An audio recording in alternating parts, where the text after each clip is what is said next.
Hello dear students, welcome back to Kataria pharmacy. तो बच्चों कैसे हो आप सभी? आई होप सभी ठीक होगे। तो आज हम स्टार्ट करने जा रहे हैं pharmaceutical analysis B pharma first semester के वन शॉट लेक्चर्स। तो आज के इस लेक्चर में हमारा यूनिट फर्स्ट कंप्लीट होने वाला है। तो जो भी बच्चे न्यू हैं चैनल के ऊपर, चैनल को सब्सक्राइब जरूर कर ले और बेल आइकन को प्रेस कर ले, जिससे हमारी आने वाली न्यू वीडियो का नोटिफिकेशन आपको सबसे पहले मिल सके। इससे पहले कंप्लीट लेक्चर्स अपलोड हो चुके हैं बी फार्मा फर्स्ट सेमेस्टर के, और ह्यूमन एनाटॉमी एंड फिजियोलॉजी के वन शॉट लेक्चर्स भी अपलोड हो चुके हैं। आज का हमारा सेकंड सब्जेक्ट होने वाला है बी फार्मा फर्स्ट सेमेस्टर से, जिसके वन शॉट लेक्चर्स हम कंप्लीट करने वाले हैं। तो आज का हमारा पार्ट फर्स्ट होगा, जिसमें यूनिट फर्स्ट हम कवर करने वाले हैं। ठीक है, तो चलिए स्टार्ट करते हैं। और अभी तक आपने कटारिया फार्मेसी ऐप डाउनलोड नहीं किया है तो डाउनलोड कर लीजिए। वहां पे notes, short notes, crash course सभी आपको मिल जाएंगे अफोर्डेबल प्राइसेस में। ठीक है, बाकी आपको डिस्काउंट्स वगैरह चाहिए उनके ऊपर तो आप टेलीग्राम ग्रुप ज्वाइन कर लीजिए, वहां पे कूपन कोड्स मिल जाएंगे, उनको अप्लाई करेंगे तो इंस्टेंट डिस्काउंट आपको मिल जाएगा। ठीक है, चलिए भाई, तो सिलेबस की बात करें यूनिट फर्स्ट की, तो सबसे पहले देखिए फार्मास्यूटिकल एनालिसिस क्या होता है, डेफिनेशन एंड स्कोप्स। तो हर एक बच्चे को फार्मास्यूटिकल एनालिसिस की डेफिनेशन आनी चाहिए बेटा। ठीक है, क्योंकि जो मेन टॉपिक है, हमारा मेन सब्जेक्ट है, उसकी डेफिनेशन नहीं पता तो फिर क्या आगे क्या कर पाएगा। तो एग्जामिनर कभी कभी टेस्ट ले लेता है कि भाई बच्चे को फार्मास्यूटिकल एनालिसिस की डेफिनेशन पता है या नहीं, और ये सिलेबस में भी दी हुई है कि भाई डेफिनेशन एंड स्कोप। ठीक है, उसके बाद आता है डिफरेंट टेक्निक्स ऑफ एनालिसिस। ये क्लासिफिकेशन हमें देखना है कि कौन कौन सी टेक्निक्स होती हैं, बाकी वो आगे हम यूनिट्स के अंदर स्टडी करेंगे। Method of expressing concentration, concentrations को कैसे एक्सप्रेस कर सकते हैं हम, उसके कौन कौन से मेथड्स होते हैं, उन मेथड्स के बारे में आपको पता होना चाहिए, क्योंकि 2 मार्क्स में और 5 मार्क्स में वो मेथड्स पूछे जाते हैं। उसके बाद आता है primary and secondary standards. Unit first से मोस्ट इंपोर्टेंट क्वेश्चंस बनता है इससे, प्राइमरी एंड सेकेंडरी स्टैंडर्ड से। ठीक है, 5 मार्क्स में बन सकता है, 2 मार्क्स में भी बन सकता है। उसके बाद आता है preparation and standardisation of various molar and normal solutions. देखिए इनमें से कोई सा भी क्वेश्चन पूछा जा सकता है और इंपॉर्टेंट मैं बता दूंगा आपको। ऑक्जेलिक एसिड है हमारा, सोडियम हाइड्रोक्साइड है, हाइड्रोक्लोरिक एसिड है, सोडियम थायोसल्फेट है, सल्फ्यूरिक एसिड है, पोटेशियम परमैंगनेट है, सेरिक अमोनियम सल्फेट है। ये कुछ कंपाउंड्स है जिनका प्रिपरेशन एंड स्टैंडर्डाइजेशन हमें देखना है। ठीक है, तो इसमें ऑक्जेलिक एसिड इंपॉर्टेंट मार्क कर लेना, हाइड्रोक्लोरिक एसिड और पोटेशियम परमैंगनेट, ये 3 तो इंपॉर्टेंट है ही, बाकी पढ़ना हमें सारे है बेटा। ठीक है, इंपॉर्टेंट मैं बता रहा हूं अपने अकॉर्डिंग, बाकी पढ़ना है हमें, सारा सिलेबस कवर करना है। ठीक है, कुछ भी नहीं छोड़ना है। आगे आता है एरर्स। सबसे पहला इंपॉर्टेंट क्वेश्चन हो गया हमारा प्राइमरी स्टैंडर्ड। ठीक है, दूसरा है एरर्स। एरर में सोर्स और टाइप ऑफ एरर्स, बहुत इजी टॉपिक है तो इसको अच्छे से याद कर लेना, इस पे क्वेश्चन बन सकता है, लॉन्ग क्वेश्चन। ठीक है, source of error, type of errors, method of minimising error, एक बार पढ़ लोगे तो आराम से आ जाएगा। इसके बाद आते हैं कुछ डेफिनेशंस की बात करें तो accuracy, precision and significant figures. इनकी कम से कम अगर आप डिटेल में भी नहीं पढ़ रहे तो डेफिनेशन और थोड़ा बहुत इनके बारे में पता होना चाहिए, क्योंकि ये 2 मार्क्स में पूछने वाले क्वेश्चन है यूनिट फर्स्ट से। सबसे पहले तो फार्मास्यूटिकल एनालिसिस की डेफिनेशन, उसके बाद एक्यूरेसी की डेफिनेशन, प्रिसिजन की डेफिनेशन और सिग्निफिकेंट फिगर्स की डेफिनेशन। ठीक है, उसके बाद आता है फार्माकोपिया। तो फार्माकोपिया तो आप फार्मास्यूटिक्स के अंदर भी स्टडी करने वाले हो, फार्मास्यूटिकल केमिस्ट्री के अंदर भी, तो ठीक है, तो इतना ज्यादा ध्यान देने की जरूरत नहीं है, एक सब्जेक्ट में अच्छे से तैयार कर लेना फार्मास्यूटिक्स के अंदर। ठीक है, उसमें अच्छे से दिया हुआ है। Source of impurities in medicinal agent, जो हमारे मेडिसिनल एजेंट्स होते हैं उनमें क्या क्या सोर्स ऑफ इम्प्योरिटीज हो सकती है, ये भी इजी है। ठीक है, उसके बाद लिमिट टेस्ट, तो लिमिट टेस्ट हम पढ़ेंगे इनऑर्गेनिक केमिस्ट्री में, लेकिन थोड़ा बहुत यहाँ पे भी देख लेंगे। चलिए ये ओवरव्यू हो गया यूनिट फर्स्ट का, अब हम रिवीजन कर लेते हैं। ठीक है, सबसे पहले डेफिनेशन पूछी जाएगी आपको। Pharmaceutical analysis the branch of science, बिल्कुल ब्रांच ऑफ साइंस है, and deal with the process of identifying, कौन सी प्रोसेस के साथ डील करता है भाई, identifying, determine, quantifying and purifying A substance.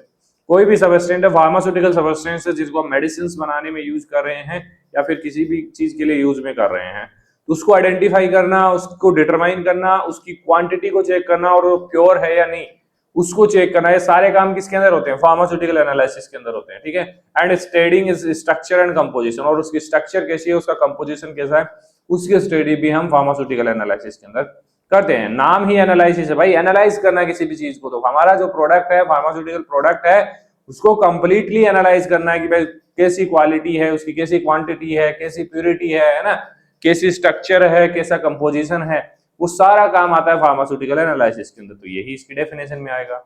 In simple word, it is the science of finding what it is and how much it is. ठीक है, क्या है ये और कितना अमाउंट है इसके अंदर इन ए फार्मास्यूटिकल सब्सटेंस। ठीक है, हिंदी में आप लोग अच्छी तरीके से जानते हो। फार्मास्यूटिकल एनालिसिस विज्ञान की वह शाखा है जिसमें किसी दवा या रसायन की पहचान, आइडेंटिटी और उसकी मात्रा, क्वांटिटी और शुद्धता, प्यूरिटी को जांचा जाता है। ठीक है, मतलब विज्ञान यह बताता है कि ये क्या है और कितना है। तो एनालिसिस, पहचान, मात्रा प्लस शुद्धता, ये सारी चीजें इसके अंदर इंक्लूड होती हैं। चलिए भाई, स्कोप्स ऑफ फार्मास्यूटिकल एनालिसिस, काफी सारे स्कोप्स हैं, तो कुछ इंपॉर्टेंट स्कोप्स हम यहाँ पे लेके आए हैं आप लोगों के सामने। ठीक है, तो फर्स्ट है ड्रग क्वालिटी कंट्रोल। ड्रग की क्वालिटी बहुत इंपॉर्टेंट होती है, क्योंकि भाई ड्रग है वो, तो उसके मामले में क्वालिटी के साथ कंप्रोमाइज नहीं किया जा सकता। तो उसकी क्वालिटी कहाँ, किस मेथड से चेक होगी? फार्मास्यूटिकल एनालिसिस से। ठीक है, तो drug quality control, checking raw material and final products, जो भी हमारा रॉ मटेरियल आ रहा है इंडस्ट्री के अंदर और जो फाइनल प्रोडक्ट बन के निकल रहा है, उसको एनालाइज किया जाएगा, उसकी क्वालिटी चेक की जाएगी। ठीक है, उसके बाद आता है फॉर्मुलेशन डेवलपमेंट। अब फॉर्मुलेशन डेवलपमेंट कर रहे हैं, बना रहे हैं कोई भी प्रिपरेशन, तो उसकी भी मॉनिटरिंग जरूरी है। तो ensuring correct quantity of ingredient, उसके अंदर जो भी इंग्रेडिएंट्स मिक्स कर रहे हैं उनकी क्वांटिटी करेक्ट होनी चाहिए, तो क्वांटिटेटिव एनालिसिस हमें करना पड़ता है। रेगुलेटरी रिक्वायरमेंट्स, भाई रेगुलेशंस, रूल्स एंड रेगुलेशंस भी तो फॉलो करने होते हैं ना।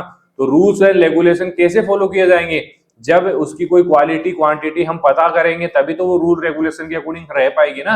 मान लीजिए कोई प्रोडक्ट है, उसकी क्वांटिटी भाई 100% पे होती है, तो एक तरीके से हमारा रेगुलेटरी है कि भाई रेगुलेशन है कि भाई 100 ही होनी चाहिए इसकी क्वांटिटी, तभी ये प्योर होगा, अच्छा होगा, इसकी क्वालिटी अच्छी होगी। अगर उससे कम या ज्यादा होता है तो वो भाई रेगुलेटरी जो भी रिक्वायरमेंट्स उसके अकॉर्डिंग नहीं होगा। ठीक है, तो compulsory for approval of drug, ठीक है, प्रॉपर टेस्टिंग होनी चाहिए। रिसर्च एंड डेवलपमेंट, भाई कोई न्यू ड्रग की रिसर्च कर रहे हैं तो उसमें तो एनालिसिस का बहुत बड़ा रोल होता है ना। हर एक चीज को एनालाइज किया जाता है डीपली तरीके से। ठीक है, तो new drug and molecular analyse. उसके बाद आता है फार्माकोपियल कंप्लेंट, जैसे कि follow IP, BP, USP methods. जो भी हमारे स्टैंडर्ड्स हैं, आईपी है Indian pharmacopoeia, British pharmacopoeia, United state pharmacopoeia है, उनमें सारे मेथड्स होते हैं, उनके अकॉर्डिंग फॉलो किया जाता है। तो उसमें भी एनालिसिस का यूज होता है, क्योंकि एनालिसिस करने के बाद ही तो वहां पे मेंशन हुई हैं चीजें। दो भी मेथड्स हैं, जो भी क्वांटिटेटिव क्वालिटेटिव सारे मेथड्स उसके अंदर मेंशन होते हैं। ठीक है, तो उनके अकॉर्डिंग चलना होता है। चलिए बात करते हैं डिफरेंट टेक्निक्स ऑफ एनालिसिस। तो बेसिकली दो टाइप्स में डिवाइड किया है, केमिकल मेथड्स। ठीक है, तो केमिकल मेथड्स में आते हैं वॉल्यूमेट्रिक एनालिसिस, मतलब नाम में छुपा हुआ है, वॉल्यूम को मेजर करना है। तो measure volume of solution required for reaction, कोई रिएक्शन हम करवा रहे हैं उसके लिए कितना सॉल्यूशन हमें चाहिए, उसके लिए हम वॉल्यूमेट्रिक एनालिसिस करेंगे और वॉल्यूम हम पता कर लेंगे कि भाई इतना वॉल्यूम चाहिए इसको टाइट्रेट करवाने के लिए, 50 ml 100 ml जो भी। ठीक है, एग्जांपल देखिए, जैसे एसिड बेस टाइट्रेशन है, हम वॉल्यूमेट्रिक एनालिसिस में करते हैं।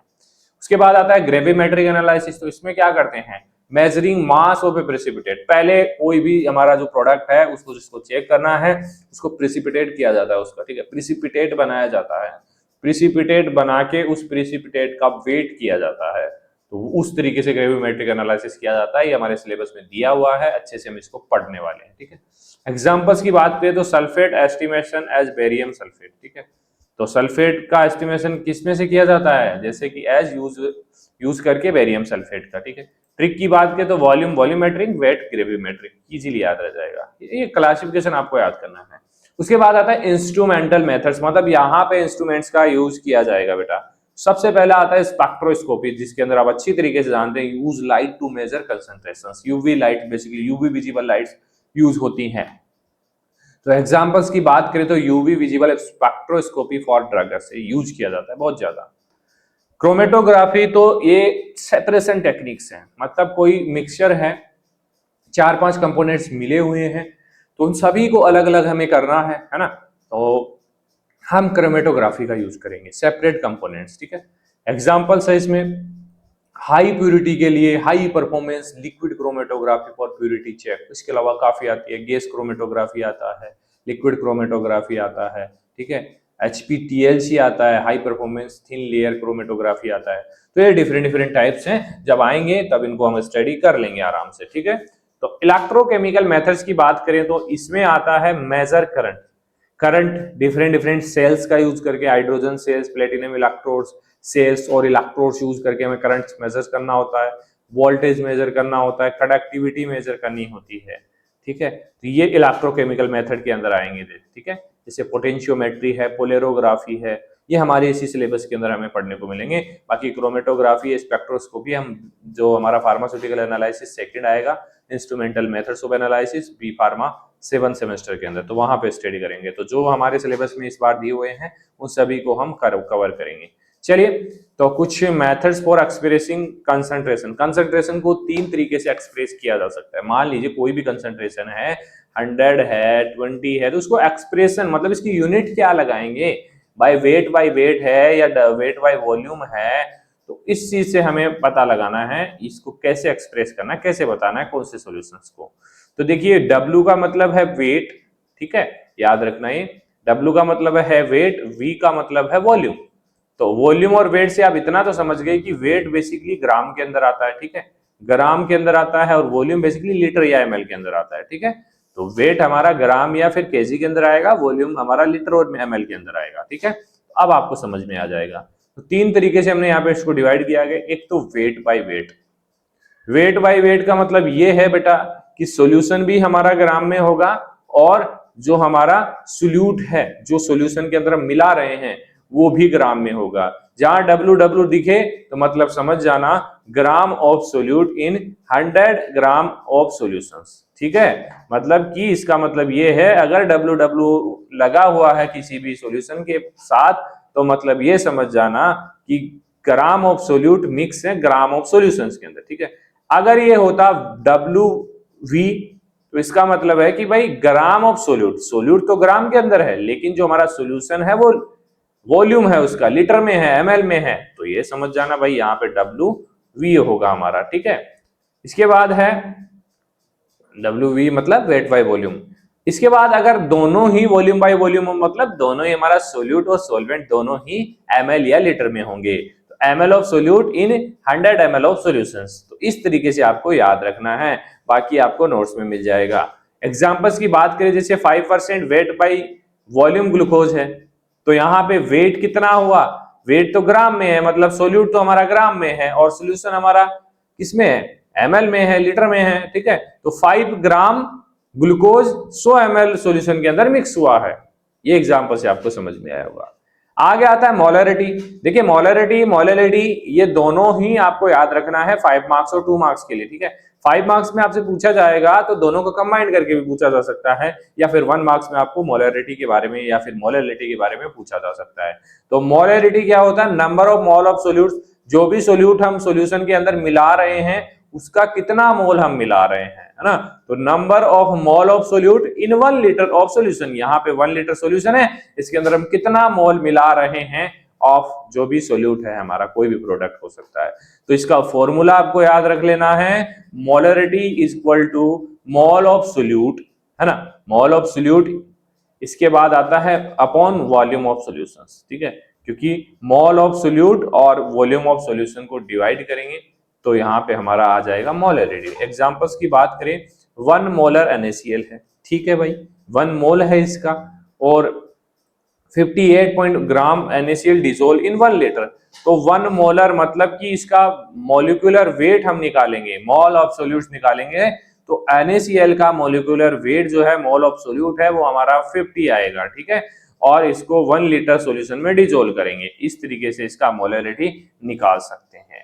चलिए अब बात करते हैं मोलेलिटी। देखिए वो था मोलरिटी और ये है मोलेलिटी। मोलेरिटी को हम कैपिटल M से डिनोट करते हैं और मोलेलिटी को स्मॉल m से, ठीक है। तो यहां से आपको थोड़ा डिफरेंस इसमें समझ में आ जाएगा। इसमें क्या होता है, ज्यादा डिफरेंस नहीं है भाई। यहाँ पे जो हमारा सोल्यूशन होने वाला है वो ml से कन्वर्ट होके kg में आ जाएगा, ठीक है। वहां पे ml में था, लीटर में था, यहाँ पे kg में आ जाएगा, इतना ही डिफरेंस है बेटा। Number of mole of solute पर 100 ग्राम 1 kg ऑफ सॉल्वेंट, फॉर्मूला देख लीजिए सेम है, बस मास ऑफ मास आ जाएगा, ठीक है। वेट की जगह वॉल्यूम की जगह, वॉल्यूम ऑफ सॉल्वेंट की जगह हमारा यहाँ पे आ जाएगा mass of solvent in kg, बस इतना ही डिफरेंस है। 1 मोलर NaCl, तो यहाँ पे देखिए 58.5 ग्राम ये सेम रहेगा, NaCl dissolve in 1000 gram of water, यहाँ पे क्या आ जाएगा 58.5 अपॉन 1000 ग्राम, ठीक है। वहां पे क्या था, लीटर था, बस इतना ही डिफरेंस है। चलिए भाई, advantage molality, is independent of temperature. Molarity जो होती है वो टेम्परेचर पे डिपेंड नहीं होती है, जबकि जो मोलरिटी होती है वो टेम्परेचर पे डिपेंड होती है। ठीक है, आगे आता है नॉर्मेलिटी। नॉर्मल सॉल्यूशंस कैसे बनाना है, तो number of gram equivalent of solute, gram equivalent of solute. और भाई ये लेक्चर्स के अंदर अच्छे से समझाए हुए हैं कि ग्राम इक्विवेलेंट कैसे निकालना है और ये फॉर्मूला कैसे यूज करना है। ये सारी चीजें अगर लेक्चर नहीं देखे हैं तो पहले लेक्चर्स देखिए, फिर वन शॉट लेक्चर्स देखिए। ठीक है, क्योंकि ये उन बच्चों के लिए हैं जो कंप्लीट लेक्चर्स कर चुके हैं, तो उनका रिवीजन हो रहा है यहाँ पे। तो अगर उनको मैं बोलूंगा ग्राम इक्विवेलेंट ऑफ सोल्यूट तो उनको समझ में आ जाएगा, हाँ भाई ऐसे ऐसे निकालते हैं इसको। ठीक है, तो अब अगर आप डायरेक्ट देख रहे हो तो आपको आधी चीजें समझ में नहीं आएगी। ठीक है, पहले लेक्चर्स देखिए, प्लेलिस्ट में जाइए, प्लेलिस्ट बनी हुई है B pharma first semester free lectures के नाम से, उसमें जाके पहले सभी सब्जेक्ट्स के लेक्चर लिए, उसके बाद वन शॉट लीजिए। ठीक है बेटा, चलिए normals, normality, weight of solute in gram और equivalent weight into volume of solution in litre. ठीक है, तो जैसे हमारा वन नॉर्मल H2SO4 है, तो इसका जो बेसिकली हमारा वेट होने वाला है 49 ग्राम है, H2SO4 इन 1 लीटर सॉल्यूशन, और इक्विवेलेंट वेट भी इसका निकाल लेंगे तो हमारा नॉर्मेलिटी निकल के आ जाएगा। फॉर्मूला और इसका डेफिनेशन आपको याद होना चाहिए, ये इंपॉर्टेंट है सबसे ज्यादा, चाहे आपको निकालना आता हो या नहीं, क्योंकि बहुत कम पूछा जाएगा, निकालना आपको प्रैक्टिकल्स के अंदर पूछा जाएगा। ठीक है, एग्जाम में नहीं पूछा जाएगा। चलिए आगे आता है एक यूनिट और पार्ट्स पर मिलियन और पार्ट्स पर बिलियन। दो फॉर्मूलाज आपको याद रखने, use for very dilute solutions के लिए इसका यूज किया जाता है। जैसे ppm पार्ट्स पर million mass of solute and mass of solution into 10 की पावर 6, और ppb मतलब पार्ट्स पर बिलियन में आ जाएगा 10 की पावर 9, और सेम होने वाले हैं formula. Example, fluoride contain in water 1 ppm। देखिए वेरी डाइल्यूट सॉल्यूशंस होते हैं जो हमें नहीं पता लग पाता है उनके बारे में, उनके लिए हम ये फॉर्मूलाज यूज करते हैं ppm और ppb। जैसे fluoride contain in water, water के अंदर कितना फ्लोराइड है तो उस हिसाब से चेक किया जाता है, जैसे 1 पार्ट्स पर मिलियन है। ठीक है, तो ये यूज किए जाते हैं, तो इनका फॉर्मूलाज आपको याद कर लेना है। अब आता है प्राइमरी एंड सेकेंडरी स्टैंडर्ड। देखिए प्राइमरी, फर्स्ट, मान लीजिए कोई भी क्लास है उसके अंदर फर्स्ट जो बच्चा आ रहा है वो स्टैंडर्ड ही होगा ना, उसको मॉनिटर बनाया जाएगा ना, उसकी तुलना की जाएगी बाकी बच्चों से कि भाई ये पढ़ने में बहुत अच्छा है और ये पढ़ने में अच्छा नहीं है, उसका ही तो एग्जाम्पल देके कंपेयर किया जाएगा ना। अगर दो बच्चे खड़े हैं, एक फर्स्ट आया हुआ है एक जो भी है, तो उसको कंपेयर किया जाएगा कि ये बहुत अच्छा पढ़ता है, इसके इतने मार्क्स आए हैं, और ये बहुत वीक है, कंपैरिजन करते हैं। तो वैसे ही यहाँ पे हमारा प्राइमरी स्टैंडर्ड स्ट्रॉन्ग है, मास्टर है, मॉनिटर है क्लास का। ठीक है, इसके साथ सभी जो भी सेकेंडरी स्टैंडर्ड्स हैं उनको कंपेयर किया जाता है। तो प्राइमरी स्टैंडर्ड्स हाईली प्योर है, स्टेबल है, नॉन हाइग्रोस्कोपिक का मतलब कि भाई वाटर को भी एब्जॉर्ब नहीं करते हैं, इजीली गंदगी नहीं चिपकती है। ठीक है, नॉन मॉलिक्यूलर वेट होता है और इनका मॉलिक्यूलर वेट भी पता होता है, इजी टू वेट, इजीली इनको वेट कर सकते हैं। ठीक है, इतना काफी है प्राइमरी स्टैंडर्ड्स को समझने के लिए। एग्जांपल्स की बात करें तो ऑक्जेलिक एसिड है, पोटेशियम हाइड्रोजन पैथेलेट्स है, तो ये कुछ कंपाउंड्स है जो प्राइमरी स्टैंडर्ड्स के रूप में यूज किए जाते हैं, जो आगे आपको दिखने को मिलेंगे। ठीक है, तो ये मास्टर वर्जन जैसा होता है, एकदम सही और भरोसेमंद होता है बेटा। ठीक है, इसका रिजल्ट हमारा अच्छा ही आएगा। ठीक है, अब आता है सेकेंडरी स्टैंडर्ड जो बैक बेंचर्स होते हैं। देखिए, तो बैक बेंचर्स की बात करें तो लेस प्योर, ठीक है, unstable, need standardize before use, मतलब इजीली ट्रस्ट नहीं किया जा सकता है। ठीक है, टेस्ट लेना पड़ता है उनको। ठीक है, उनका टेस्ट लिया जाता है कि कितने मार्क्स आ रहे हैं, फिर कंपेयर किया जाता है मॉनिटर के साथ। ऐसे थोड़ी मॉनिटर बना दिया जाएगा उसको, नहीं, पहले उसको टेस्ट देना पड़ेगा। ठीक है, तो इसको कंपेयर करेंगे भाई। अब मान लो जो बैक बेंचर है उसके 10 मार्क्स आए हैं 100 में से, और जो मॉनिटर है उसके 90 मार्क्स आए हैं, तो भाई कंपैरिजन हो गया ना, कंपैरिजन इजीली हो गया। अगर ये यहाँ पे प्राइमरी स्टैंडर्ड नहीं होता तो किससे कंपैरिजन हम करते? तो इसीलिए लेस प्योर है, अनस्टेबल है, नीड स्टैंडर्डाइजेशन बिफोर यूज करने से पहले इसका स्टैंडर्डाइजेशन करना होगा। एग्जांपल्स की बात करें तो NaOH है, HCl सॉल्यूशंस है। ठीक है, इनका बहुत ज्यादा स्टैंडर्डाइजेशन करना होता है इसको यूज करने से पहले। ये डुप्लीकेट है जिसे हर बार मास्टर से चेक करना पड़ता है। ठीक है, चलिए समझ गए होंगे आप लोग। अब बात कर लेते हैं इसके डिफरेंसेस की। डिफरेंसेस भी पूछे जाते हैं primary standard and secondary standards के बीच। तो डेफिनेशंस की बात करें तो प्योर सब्सटेंस है primary, used to prepare solution of exact concentration, और सेकेंडरी हमारा solution whose concentration is not known exactly। ठीक है, तो क्योंकि हमें कंसंट्रेशन पता होनी चाहिए या पता करना पड़ेगा। प्योरिटी की बात करें तो जो हमारे प्राइमरी स्टैंडर्ड है वेरी प्योर है, स्टेबल है, नॉन हाइग्रोस्कोपिक है, इजीली वाटर्स को एब्जॉर्ब नहीं करते हैं। लेकिन सेकेंडरी स्टैंडर्ड लेस स्टेबल है, में absorb CO2 light and sensitive. ठीक है। प्रिपरेशंस की बात करें तो डायरेक्टली बाय वेविंग। देखिए प्राइमरी स्टैंडर्ड पता है उसके बारे में कि भाई प्योर है, तो उसको डायरेक्टली हम वे कर सकते हैं और यूज कर सकते हैं। लेकिन secondary standard can not be prepare directly इसको प्रिपेयर नहीं किया जा सकता है, डायरेक्टली इसको यूज नहीं किया जा सकता है। नीड फॉर स्टैंडर्डाइजेशन, भाई प्राइमरी स्टैंडर्ड्स को स्टैंडर्डाइजेशन की रिक्वायरमेंट नहीं पड़ती है, जबकि हमारे जो सेकेंडरी स्टैंडर्ड्स होते हैं उनको रिक्वायर्ड होती है। यूजिंग प्राइमरी स्टैंडर्ड्स के साथ कंपेयर करके हम उसको स्टैंडर्डाइज किया जाता है। ठीक है। एग्जाम्पल्स की बात करें तो सोडियम कार्बोनेट है, पोटेशियम डाइकार्बोनेट है, पोटेशियम हाइड्रोजन पेथलेट है और हमारा AgNO3 है। ठीक है। और सेकेंडरी स्टैंडर्ड्स की बात करें तो HCl NaOH नंबर 1 पे आते हैं, उसके बाद पोटेशियम परमैंगनेट आता है, उसके बाद सल्फ्यूरिक एसिड आता है। तो कभी भी sulphuric acid HCl NaOH laboratories में यूज किया जाता है तो सबसे पहले उसका स्टैंडर्डाइजेशन किया जाना चाहिए।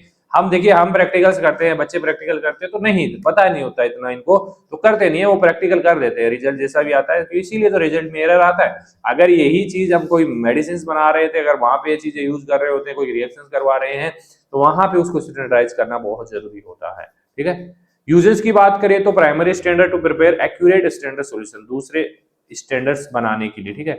देखिए मॉनिटर से सीख तो लेंगे ना दूसरे बच्चे की, यार ये इतना पढ़ता है तो हम भी पढ़ सकते हैं, तो कंपेयर करेंगे, कंपेयर करवा के हम पढ़ेंगे, इसके जितने नंबर लाने हैं हमें। ठीक है। Use in titration after standardization, इस सेकेंडरी स्टैंडर्ड्स को टाइट्रेशन में यूज किया जाता है, पहले उसका स्टैंडर्डाइजेशन किया जाता है। तो कंपेरिजन काफी है अगर 5 मार्क्स में भी पूछा जाए तो। चलिए बात करते हैं preparation and standardisation of various solutions. कुछ सॉल्यूशंस हैं जिनको कैसे बनाते हैं देख लेना, अमाउंट याद कर लेना। ठीक है। तो मोलर सॉल्यूशंस हैं, ए solution containing 1 mole of solute in 1 litre of solution, वो हमने देखा फॉर्मूला। नॉर्मल सॉल्यूशन से solution containing 1 gram of equivalent of solvent in 1 litre of solution, इनके दोनों के फॉर्मूला आपने पीछे देख लिए हैं। ठीक है। M mole focus on moles and normal equivalent focus on equivalents. ठीक है। चलिए फर्स्ट हमारा कंपाउंड है ऑक्जेलिक एसिड। तो ऑक्जेलिक एसिड हमने देखा था कि ऑक्जेलिक एसिड हमारा प्राइमरी स्टैंडर्ड है, लेकिन फिर भी इसका यहाँ पे हमें पूछा गया है, तो प्रिपरेशंस कैसे करेंगे भाई ऑक्जेलिक एसिड की, वे करेंगे 6.3 ग्राम ऑक्जेलिक एसिड डिहाइड्रेट। ठीक है। उसको डिजोल्व करेंगे वाटर के अंदर और मैक कर देंगे वॉल्यूम 100 ml तक, तो ये हमारा एक मोलर नॉर्मल सॉल्यूशन तैयार हो गया। This give 1 normal solution. ठीक है। सिंस इक्विवेलेंट वेट इसका होने वाला है 63। ठीक है। 63 इसका इक्विवेलेंट वेट होने वाला है, उसके हिसाब से इसका वेट निकाला गया है और इसको डिजोल्व किया गया है। अब इसका स्टैंडर्डाइजेशन कैसे करेंगे, तो titrated against standard NaOH।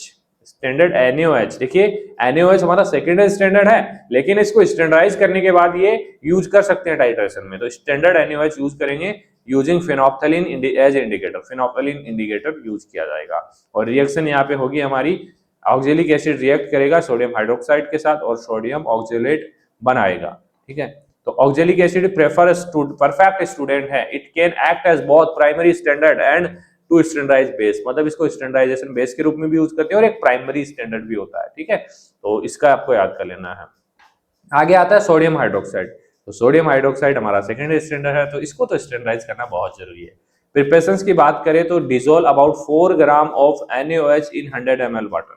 100 ml water के अंदर 4 ग्राम NaOH डिजोल्व किया जाएगा, अप्रोच 1 नॉर्मल सॉल्यूशन हमारा तैयार हो जाएगा। NaOH हाइग्रोस्कोपिक है तो can not be weight accurately, क्योंकि यह हाइग्रोस्कोपिक है तो इसको एक्यूरेटली वेट करना बहुत मुश्किल होता है, वेट नहीं कर पाते हैं इसका। इसे 4 ग्राम वेट करना है तो 4 ग्राम वेट नहीं हो पाएगा इसका, थोड़ा बहुत डिफरेंस इसके अंदर आ जाता है। स्टैंडर्डाइजेशन की बात करें तो स्टैंडर्डाइज अगेंस्ट, यहाँ पे हमारा प्राइमरी स्टैंडर्ड यूज होगा oxalic acid and potassium hydrogen phthalate. ठीक है। उसके अगेंस्ट में इसको स्टैंडर्डाइज किया जाएगा। इंडिकेटर यहाँ पे भी फेनोप्थलीन पिंक टू कलरलेस। ठीक है।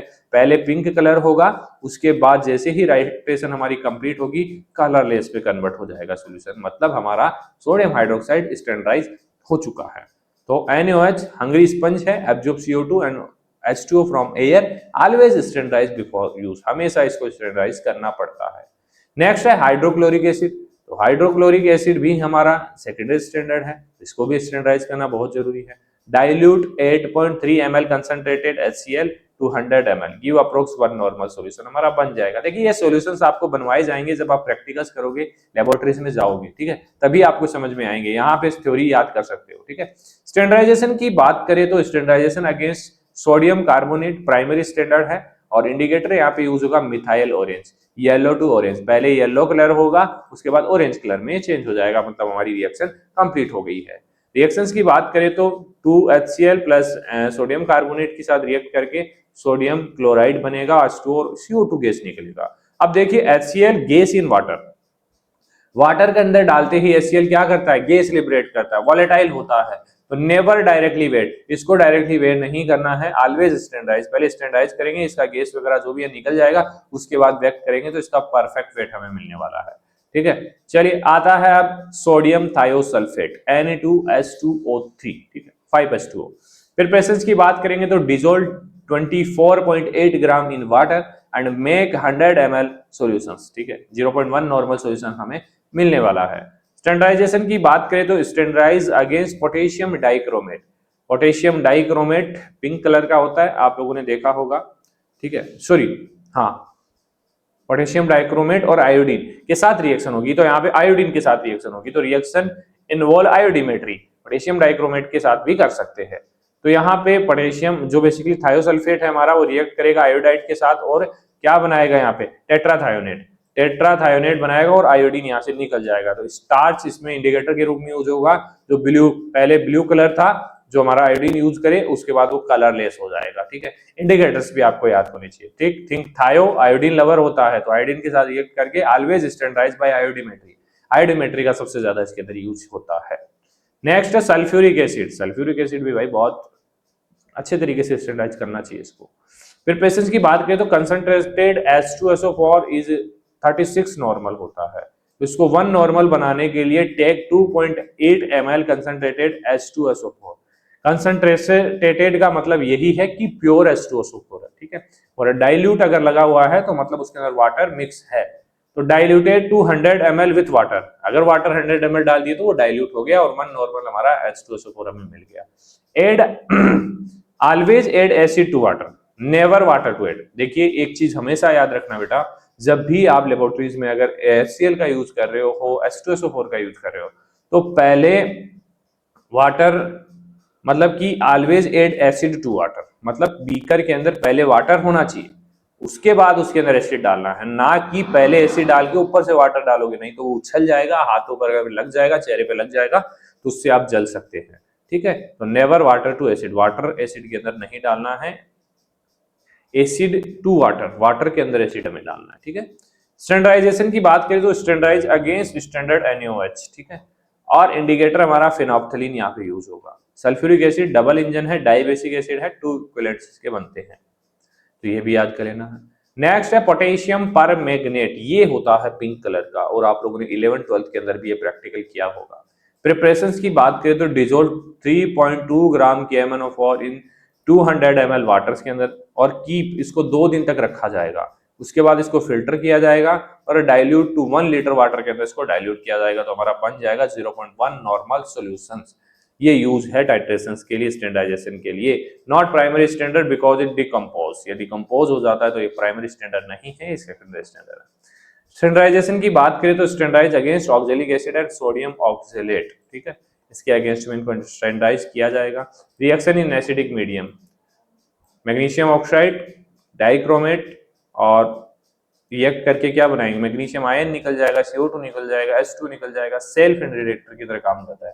पहले पर्पल कलर इसका होता है, पर्पल कलर, ठीक है, और उसके बाद ये कलरलेस हो जाता है एंड पॉइंट के टाइम। ठीक है, चलिए KMnO4 ड्रामा क्वीन है, purple colour itself and tell end point, no need for indicators. ठीक है, पर्पल कलर होता है, लेकिन जैसे बीकर में हमारा होता है तो पर्पल कलर होता है, लेकिन जब सॉल्यूशंस करवाएंगे तो पिंक कलर की तरह लगता है, क्योंकि थोड़ा सा लूज हो जाता है कलर, हार्ड से मतलब थोड़ा बहुत नॉर्मल कलर हो जाता है, लाइट कलर हो जाता है, तो इस वजह से पिंक पिंक दिखाई देता है, लेकिन ज्यादा इसका जो मेन कलर होता है, अगर आप इसका एक्चुअल सॉल्यूशन देखेंगे तो वो हमारा पर्पल कलर का होगा। ठीक है, चलिए अब बात करते हैं एरर इन फार्मास्यूटिकल एनालिसिस। तो एरर भाई काफी एरर हो सकते हैं किसी भी प्रोडक्ट्स को बनाने के लिए। देखिए ये हमारा भाई सेहत का मामला है, स्वास्थ्य का मामला है, तो इसमें बहुत अच्छे तरीके से सारी टेस्टिंग की जाती है, तो कोई भी एरर नहीं होना चाहिए। इंट्रोडक्शंस की बात करें, एरर क्या है, कोई भी गलती है भाई, मान लीजिए आपको टीचर कोई एग्जाम दिया है, आपने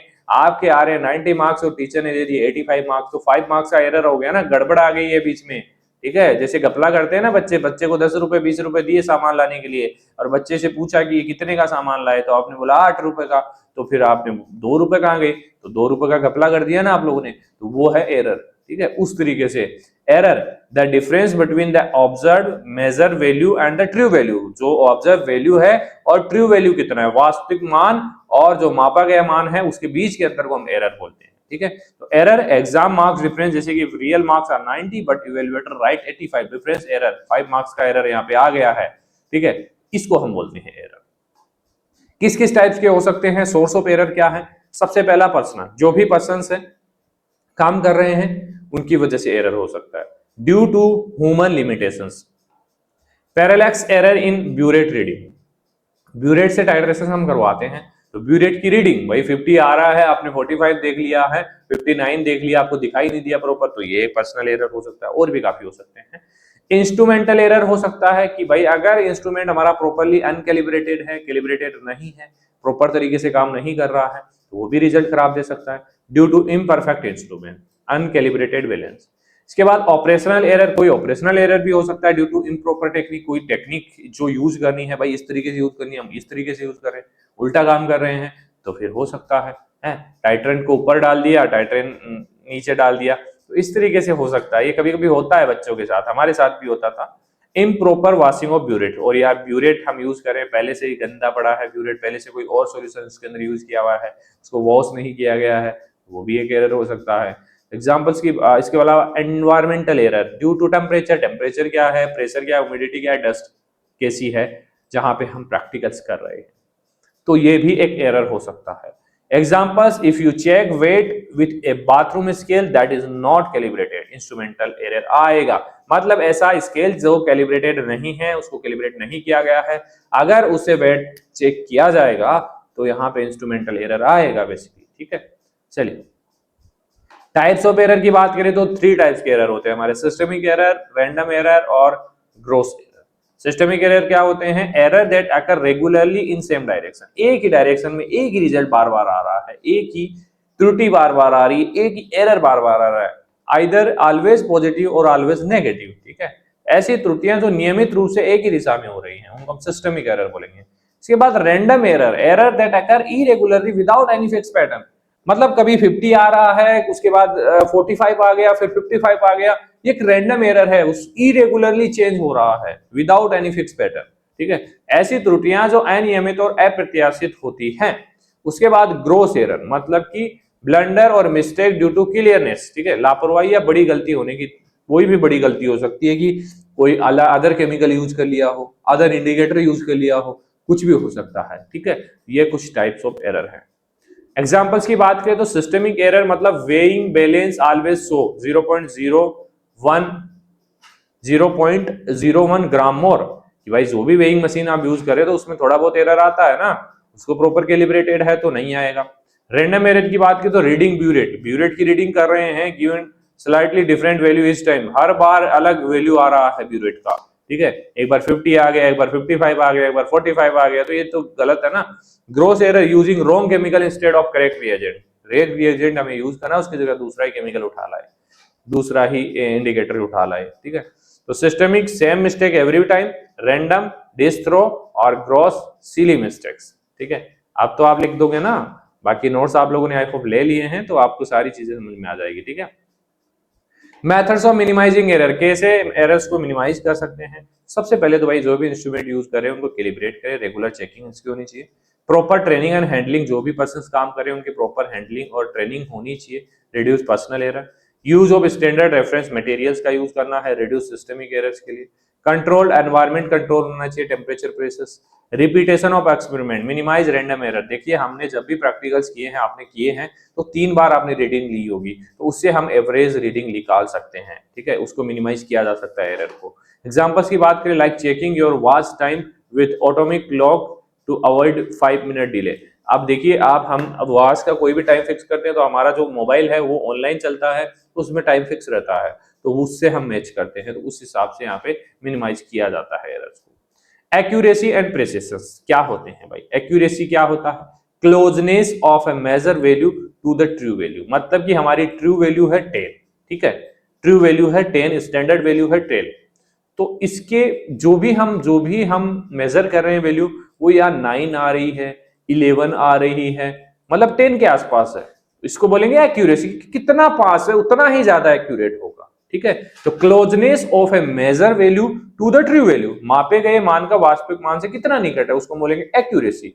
अब आता है precision, closeness of repeated measure with the each other. अब जो रिपीटेड मेजर्स आए हैं, 9 है, 11 है, 12 है, 8 है, ये कितना पास है एक दूसरे के, ये भी तो मेजर करना है। इसको हम बोलेंगे प्रिसीजन, दोहराए गए मापों का एक दूसरे से कितना मेल खाता है। अब भाई ये तो थोड़ा अलग हो गया, 11 अलग चला गया, 12 अलग चला गया, 9 8 अलग आ गया, ठीक है। मान लीजिए एक 7 आ रहा है और दो 12 12 11 आ रहे हैं, तो कितना डिफरेंस हो गया ना, इसको बोलते हैं प्रिसीजन। ये भी क्लोजनेस होनी चाहिए, तभी तो हमारा एक्यूरेट रिजल्ट आएगा, ठीक है। एग्जांपल्स की बात करें, जैसे रियल वेट है 10 ग्राम, रिजल्ट आया 9.9, 10, 10.1, मतलब एक्यूरेट है, प्रिसाइज है, ठीक है। उसके बाद आता है रिजल्ट 999, मतलब प्रिसाइज है बट एक्यूरेट नहीं है। एक्यूरेट क्यों नहीं है? क्योंकि ये 10 के बहुत दूर है, 10 के आसपास तो यही है ना, 10 से बहुत दूर है। प्रिसाइज तो है क्योंकि जो हमारे रिजल्ट्स हमने लिए हैं वो एक दूसरे के क्लोज है। अब आता है रिजल्ट 9.8, 9.1, 10.5, मतलब ना तो एक्यूरेट है ना प्रिसाइज है, इसमें कोई पता नहीं लग रहा है, एक पास है एक दूर है, ठीक है। इस तरीके से आपको देखना है। आगे आता है सिग्निफिकेंट फिगर्स। तो सिग्निफिकेंट फिगर्स मतलब digit in a measure number that include all certain digit plus the first uncertain digit. ये ऐसे नहीं समझ में आएगा, ये डेफिनेशन आप अपने अकॉर्डिंग याद करना।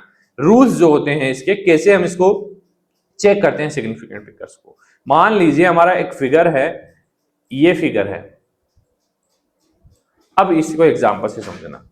All non zero digit are significant, मतलब जो जीरो डिजिट नहीं है, अब 5, 5, 6 हमारा जीरो डिजिट नहीं है, ये जीरो है, तो यहां पे जितने भी नॉन जीरो डिजिट है वो हमारे सिग्निफिकेंट फिगर्स है। तो यहां पे 3 सिग्निफिकेंट फिगर्स हमारे होने वाले हैं, ठीक है। अब आता है zero between non zero digit. अगर यहां पे हमारा जीरो होता नॉन जीरो के बीच, आर सिग्निफिकेंट, मतलब कि यहां पे जीरो को भी काउंट करेंगे 1 2 3, तो यहां पे भी हमारा 3 सिग्निफिकेंट फिगर्स होगा, ठीक है। Zero between non zero digit are significant. अब आता है leading zero are not significant. Starting में हमारा जीरो आ गया 5 0 5 5 6, तो यहां पे ये जीरो हमारे सिग्निफिकेंट नहीं होंगे, यहां पे ओनली हमारे जो यहाँ पे 2 सिग्निफिकेंट फिगर्स हो गए, ठीक है। इधर भी एग्जांपल दिख रहे होंगे। इसके बाद है ट्रेलिंग जीरो आफ्टर डेसिमल और सिग्निफिकेंट। डेसिमल्स के बाद जीरो आ रहे हैं तो मतलब भाई उनको सिग्निफिकेंट हम कवर करने वाले हैं। तो यहाँ पे देखिए 2 3 0 0 4 सिग्निफिकेंट फिगर, ये 4 रूल आपको याद रखने हैं बस, और डेफिनेशन इसकी याद कर लेंगे, हो जाएगा आपका काम। चलिए, फार्माकोपिया क्या है भाई? एक ऑफिशियल स्टैंडर्ड बुक है जिसके अंदर list of medicine, their description, standard test, formulation and purity requirements, सारी चीजें मेंशन होती हैं, उसको हम फार्माकोपिया बोलते हैं। फार्मास्यूटिक्स के अंदर अच्छे से हम पढ़ चुके हैं, फार्मास्यूटिकल इनऑर्गेनिक केमिस्ट्री के अंदर हम पढ़ चुके हैं, तो ज्यादा इस पे डीपली दिमाग लगाने की यहाँ पे जरूरत नहीं है। Pharmacopoeia an official book containing a list of drug their with their description, standard test, formulation and purity requirements, ठीक है। फार्माकोपिया ड्रग रूल बुक है, like traffic rule book medicine. तो डिफरेंट टाइप के फार्माकोपिया हैं, इनको पढ़ चुके हैं, यहाँ पे नहीं पढ़ाने वाला हूं मैं, ठीक है। IP Indian pharmacopoeia, British pharmacopoeia for UK, United state pharmacopoeia USA, European pharmacopoeia, जापानी pharmacopoeia. These book give standard for drug if drug not meet adulterated or substandards, ठीक है। चलिए, सोर्स ऑफ इम्प्योरिटीज क्या हो सकते हैं भाई? इम्प्योरिटीज क्या है? Any unwanted chemical substance present in drug, कोई भी अनवांटेड सब्सटेंस जो हमारे यूज में नहीं है, हार्मफुल है, उसको हम इम्प्योरिटी बोलेंगे। Which can affect safety, efficacy and stability of product, ठीक है। जैसे इम्प्योरिटी, चाय में मिट्टी का दाना डाल दे तो भाई कैसा लगेगा? चाय पियोगे क्या आप? नहीं पियोगे, तो वो एक एडल्ट्रेट हो गया उसके अंदर, ठीक है। तो सोर्स ऑफ इम्प्योरिटीज हो सकते हैं जैसे रॉ मटेरियल की वजह से हो जाए, रॉ मटेरियल लेके आते हैं भाई, काफी सारी इम्प्योरिटीज इसके अंदर होती हैं। नेचुरल इम्प्योरिटीज प्रेजेंट, जैसे सैंड इन क्रूड ड्रग होता है। मैन्युफैक्चरिंग प्रोसेस के अंदर जैसे इनकम्प्लीट रिएक्शन हो, साइड प्रोडक्ट कोई रिएक्ट कर जाए, तो ये भी हो सकता है इम्प्योरिटीज की वजह से। स्टोरेज एंड हैंडलिंग के टाइम भाई मॉइस्चर कैसा है, एयर कैसा है, टेम्परेचर कैसा है, डस्ट कंटामिनेशन आया, एयर के अंदर डस्ट है तो वो भी कंटामिनेट कर सकता है। इसके बाद आता है रिएजेंट एंड सॉल्वेंट, इसकी वजह से impurity left behind from synthesis, synthesis से पहले अगर इंप्योरिटीज रह गई है तो वो मिक्स हो सकती है। पैकेजिंग मटेरियल जैसे leaching of glass, plastic, metal react करके बना दे कोई अनवांटेड प्रोडक्ट, तो ये भी एक इम्प्योरिटी हो सकता है। डिलिबरेटेड एडल्ट्रेशन, इंटेंशनल मिक्सिंग, भाई जानबूझ के मिक्स किया गया हो सेम प्रोडक्ट, जैसे इलायची की जगह हम पपीता जो होता है उसके बीज देखे हैं कभी कभी, इलायची नहीं, वो हमारा ब्लैक पेपर होता है ना, काली मिर्च, उसकी जगह यूज करते हैं कभी कभी एडल्ट्रेट करने के लिए, तो वो सेम दिखाई देता है। चलिए एग्जांपल्स की बात करें, जैसे iron contamination in pharmaceutical from equipment, अब कोई आयरन से बना हुआ इक्विपमेंट है तो आयरन कंटामिनेशन कर सकता है। Lead contamination from water pipe, water pipe से लेड कंटामिनेशन हो सकता है। डस्ट और मॉइस्चर से फ्रॉम इम्प्रॉपर स्टोरेज से हो सकता है। तो ये एग्जांपल्स है, ठीक है। लिमिट टेस्ट, तो लिमिट टेस्ट एक सिंपल क्वांटिटेटिव और semi quantitative test design to identify and control small amount of impurities, मतलब कोई भी इंप्योरिटीज प्रेजेंट है किसी भी कंपाउंड के अंदर, सब्सटेंस के अंदर, उसको चेक करने के लिए हम लिमिट टेस्ट करते हैं कि भाई ये प्रॉपर है या नहीं। तो ये हम पढ़ेंगे फार्मास्यूटिकल इनऑर्गेनिक केमिस्ट्री के अंदर फर्स्ट यूनिट के अंदर, लेकिन फिर भी थोड़ा बहुत देख लेते हैं। जनरल प्रिंसिपल्स कैसे काम करता है भाई, compare impurity reaction to test sample, दो सैंपल्स बनाएंगे, एक टेस्ट सैंपल एक स्टैंडर्ड, दोनों के साथ कंपेयर करेंगे। एक एग्जांपल में देता हूं आपको, एक में वाटर है, मतलब एक के अंदर सॉल्यूशन जो है हमारा टर्बिड है थोड़ा, एक में क्लियर है, क्लियर वाला स्टैंडर्ड है, और दूसरा हमारा जो भी हम टेस्ट सैंपल ले रहे हैं उसको कंपेयर करेंगे कि कौन सा सही है। तो अगर वो स्टैंडर्ड से मैच कर रहा तो हमारा सही है, लिमिट टेस्ट को पास कर गया। तो if test solution is lighter less in test than standard, pass हो जाएगा। If the test solution is darker and more in test, वो फेल हो जाएगा, ठीक है। ये यहाँ पे समझने की जरूरत नहीं है। तो कुछ इंपॉर्टेंट जो लिमिट टेस्ट है वो हमें पढ़ने हैं, वो इनऑर्गेनिक में पढ़ेंगे। फर्स्ट है limit test for chloride, reagent इसमें यूज होगा सिल्वर नाइट्रेट और बनाएगा व्हाइट टर्बिडिटी, व्हाइट टर्बिडिटी बनाएगा, मतलब ये हमारा सॉल्यूशन पास हो जाएगा, ठीक है।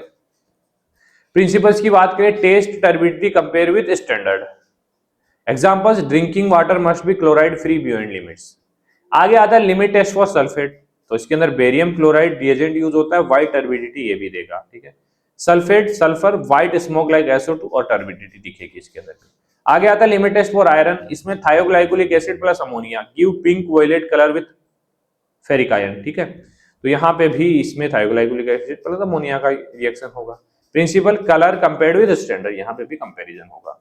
उसके बाद आता है लिमिट टेस्ट फॉर लेड, इसमें डाइथायाजोन रिएजेंट यूज होगा, form pink red complex with lead, lead के साथ रिएक्शन करके पिंक रेड कॉम्प्लेक्स बना लेगा। तो मतलब भाई लेड प्रेजेंट है, इंप्योरिटी है। एप्लीकेशंस की बात करें तो check lead contamination in medicine. आगे आता है limit test for test arsenic, ये इंपॉर्टेंट है भाई, ये पूछा जाता है इनऑर्गेनिक में पूछा जाएगा, यहाँ पे इतना नहीं पूछा जाएगा। गैस जेट टेस्ट, इसके अंदर गैस जेट एपरेटस यूज किया जाता है। Arsenic liberate as arsenous gas, ठीक है, HSS3 gas produce yellow stain और मर्करिक पेपर, मर्करिक पेपर पे yellow stain, yellow colour show होगा, डेंजरस इंप्योरिटी है, स्ट्रिक्टली मॉनिटर इसको किया जाता है, ठीक है। चलिए भाई ये हो गए हमारे, तो ये हमारा यूनिट फर्स्ट कंप्लीट हो चुका है। अगर कोई भी डाउट हो फिर भी आप इस नंबर पे व्हाट्सअप कर सकते हैं, टाइमिंग आपको दिख रहा होगा 9 to 7 PM, आपको 100% रिप्लाई मिलेगा। देखिए काफी बच्चे कमेंट करते हैं कि सर रिप्लाई नहीं करते हैं, भाई हर एक बच्चे का रिप्लाई करता हूँ, आप लोग मैसेज तो करो, ठीक है। बिना सोचे समझे आप बैड कमेंट करते हो, वो सही नहीं है बेटा। तो आपका कोई भी डाउट आप मुझसे डायरेक्ट बात करो ना यार, कोई भी इश्यू आप करो तो सही एक बार, हर एक चीज का सोल्यूशन होता है, ठीक है। कोई आप बिना सोचे समझे किसी के बारे में कमेंट करने से पहले आप ये सोच लो कि एक बार बात तो कर लूं मैं, क्या सच में तो ये चीज है या नहीं, ठीक है। तो पहले बात करो, बाकी और बच्चे को क्यों भ्रम पैदा करते हो, हैं? एक कमेंट से, अब आपने तो हमसे बात नहीं की, कोई भी बच्चा हो सकता है, देखिए मैं स्पेसिफिक बच्चे के लिए नहीं बोल सकता हूँ, कोई भी बैड कमेंट करता है उसके लिए बोल रहा हूँ कि अगर आपको कोई इशू आए हमारी तरफ से, आपका कॉल नहीं उठाया गया हो, आपका नंबर, आपका मैसेज का रिप्लाई नहीं आया हो, या फिर आपकी कोई प्रॉब्लम का सोल्यूशन नहीं किया हुआ हो, तो उसके लिए आप पर्सनली बात तो कीजिए। जब आप बात नहीं करोगे, आप सोल्यूशन प्रॉब्लम नहीं बताओगे, तो हम कहाँ से सोल्यूशन कर पाएंगे बेटा। तो बात करो, सोचे बिना सोचे समझे बिना बात किए आप कमेंट कर रहे हो कि सर ऐसे हैं, सर ऐसे हैं, यहाँ पे ऐसा हो रहा है, तो इस तो बच्चों को गुमराह किया जा रहा है ना। तो आपकी वजह से बाकी जो बच्चे आने चाहिए जिनको इस चीज का फायदा मिले, वो भी नहीं आ पाएंगे ना। तो इस तरीके से सही नहीं होता है। जिसको भी किसी को भी डाउट हो तो नंबर दिया हुआ, आप बेझिझक कॉल कर दो यार, व्हाट्सएप मैसेज नहीं कर सकते, ठीक है। चलिए मिलते हैं नेक्स्ट लेक्चर में, धन्यवाद।